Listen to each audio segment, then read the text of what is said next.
This is Radio Taiwan International.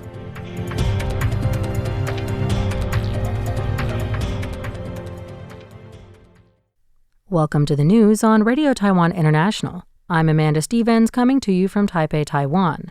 We begin with a look at today's top stories for Monday, May 18th.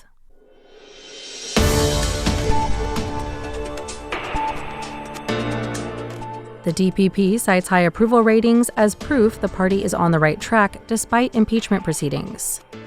RTI's vice president says a trustworthy public media is the best defense against disinformation. And the foreign minister says Taiwan has proven itself an indispensable member of the global health system. But first, today's top story. The DPP says President Lai Ching-te's most recent approval ratings, released Monday, show that both overall approval and personal trust in President Lai are above 50%. The positive trend also seems to be reflected in policy aimed at reducing public burden, among several other DPP policy areas. The poll results come on the eve of Lai's second anniversary in office, as opposition lawmakers move forward with impeachment procedures against the president. DPP spokesperson Wu Ceng said the results display a high degree of consensus between the public and ruling party on issues surrounding Taiwanese sovereignty, expanding diplomatic spaces, and safeguarding Taiwan's democracy. He cited numbers such as the satisfaction over safeguarding national sovereignty and defense affairs, which each polled at nearly 60% and 55% approval, respectively. DPP Policy Committee Chair Roselia Wu focused on how 74% of respondents approved of government performance revolving around reducing the public's economic burden. She said the fact that so many policy points, including social welfare policies, price stabilizing, and feelings on economic growth, polled at above 50% approval, is proof that the party is on the right track. Wu criticized the opposition party's impeachment proceedings, saying that the opposition remains too focused on infighting and cooperating with hostile powers. These measures, she said, will not gain public support, announcing the DPP's plan to use the polling results as positive proof against the impeachment proceedings in the legislature. Radio Taiwan International, or RTI, Vice President Chris Liu said public media must remain reliable in the eyes of the public as a defense against disinformation. This came on May 15th, the second day of the Lviv Media Forum, or LMF, where journalists and media figures from Taiwan, Ukraine, and Georgia discussed the role of public media in geopolitical crises.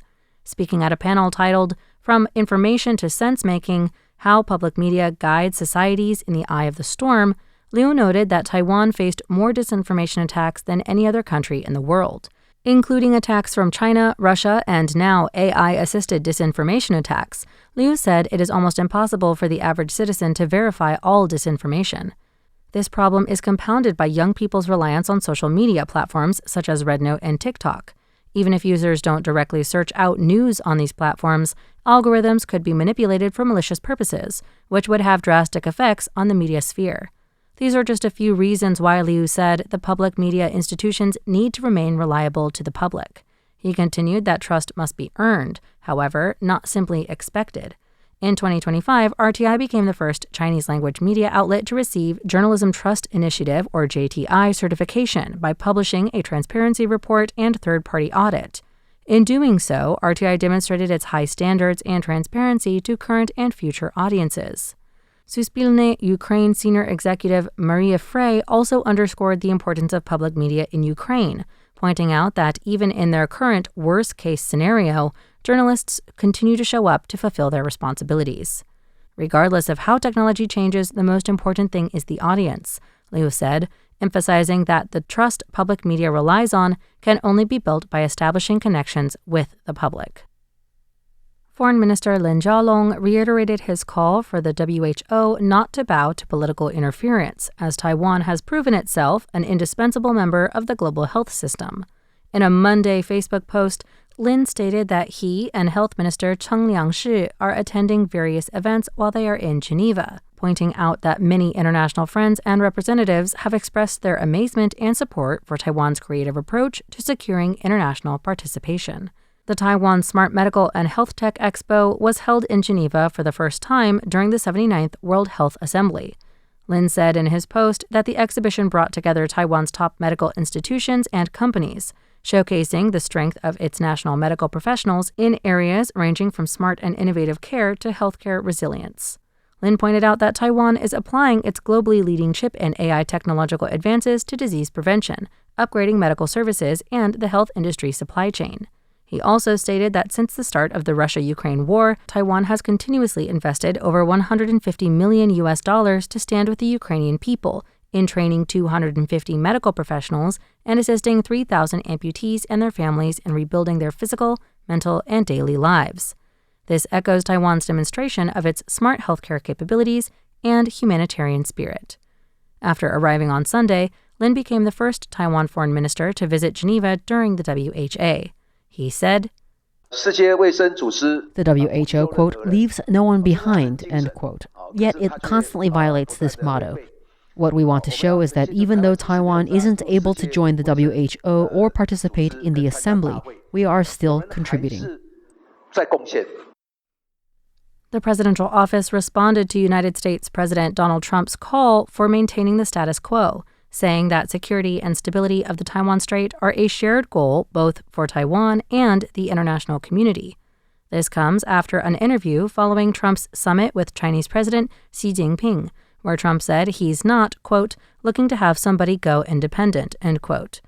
In an interview with Fox News on Saturday, May 16th, Trump said that he didn't expect war with China over Taiwan, saying he'd like to see both Taiwan and China, quote, cool down.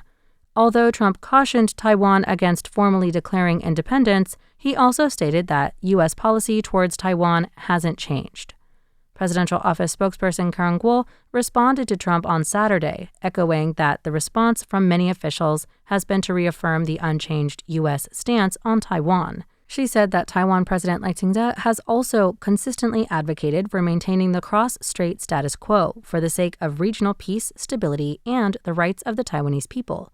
She said it is a fact that Taiwan is already a sovereign, independent, democratic country, and that any of China's claims to the contrary are without merit. Guo pointed out that the much-discussed arms sales are both part of regional joint deterrence efforts as well as a reflection of U.S. security commitments outlined in the Taiwan Relations Act. She thanked President Trump for continuing to support cross-strait security through such sales. Guo said, It is widely known China's escalating military threat is the sole destabilizing factor within the Taiwan Strait and the Indo-Pacific region. This threat is also the primary reason why countries along the First Island chain are actively collaborating with the U.S. to strengthen their defense capabilities, and Taiwan cannot and will not be an exception. Our nation thanks President Donald Trump for his continued Taiwan Strait security support since his first term. We will continue to deepen U.S.-Taiwan cooperation, establishing peace through strength and ensuring that the stability and security of the Taiwan Strait are neither threatened nor undermined. She added that Taiwan-U.S. cooperation has always been action-based. Taiwan hopes that continued cooperation with the world and the United States, guided by the Taiwan Relations Act, will focus on jointly addressing the threats posed by authoritarian powers to geopolitical security, order, and stability. Have a Seat, Taiwan's first international banquet reality show, brings Taiwan's warmth, culture, and cuisine to the world with stops in Australia, Japan, and the USA. From the Sydney Opera House in Australia and then to Times Square in New York, Taiwan's first international banquet reality show, Have a Seat, showcases Taiwanese celebrities' cooking prowess as they deliver food culture to the world. The Taiwanese banquet team, composed of actress and TV host Sonia Sui, actor and director Lan Zhenlong, TV host Xin Haoxie, singer Chen Sui-yi, and YouTuber Qian Qian, returned home after months of filming across countries to host a final heartwarming banquet at Sisinan Village near Taipei 101. Braving the sweltering heat, they focused intently on preparing ingredients and cooking, leaving no room for carelessness. After months of filming internationally, the final chapter is a 16-table Thanksgiving event for which the hosts personally prepare all the dishes. The team unanimously agrees that Chen has the best skills, while Xie's cooking was the most questionable. Regardless, the team still managed to whisk viewers away into enjoying Taiwanese food culture. Michelle Chang for RTI News. Thanks for joining me for the news. I'm Amanda Stevens. Stay tuned for another 50 minutes of English language features, brought to you by Radio Taiwan International.